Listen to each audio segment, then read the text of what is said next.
మాలాంటి చదువుకున్న వాళ్ళని, మహిళల్ని ఎంతో ఆయన ప్రోత్సహించి ముందుకు తీసుకెళ్తున్నారు. మొన్న మన మీటింగ్కి వచ్చినప్పుడు, నాయుడుపేటకు వచ్చినప్పుడు చాలామందిని ఆయన మహిళల్ని ఆపి మరీ అడిగారు, మీరేం చదువుకున్నారు, మీరేం చేస్తున్నారు అని అడగడం జరిగింది. అంటే ఆయన ఎంత మహిళల మీద ఎంత దృష్టి పెట్టారో, లేకపోతే వాళ్ళ అభ్యున్నత కోసం ఎంత దృష్టి పెడుతున్నారో మనందరం కూడా చూసాం. అలాగే వన్ ఫ్యామిలీ వన్ ఎంటర్‌ప్రెన్యూర్ రావాలని ఆయన గట్టిగా కృషి చేస్తున్నారు. ముఖ్యంగా మహిళలు ఎక్కువగా SGH ఈ వీటిల్లో ఉన్నవాళ్ళు లేదా వెలుగు వాళ్ళు ఎవరైనా సరే లోన్స్ మేము ఇస్తాము, మీరు ప్రయత్నించండి, మీరు బిజినెస్లు చేసి నిలబడండి అని ఆయన పదే పదే చెప్తూ ఉంటారు. సో ఈ బాపురావు పులే ఆశయాలని కానీ లేదా అంబేద్కర్ ఆశయాలని కానీ వాళ్ళు చేసిన కృషిని ఈరోజు మన కూటమి ప్రభుత్వం ముందుకు తీసుకెళ్తుంది. కాబట్టి మనలో కూడా కొంత మార్పు వచ్చి మహిళలు ముందుకు రావాలి.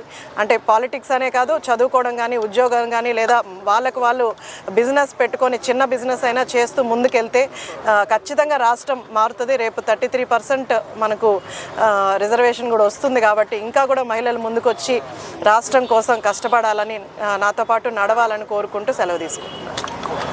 Thank you.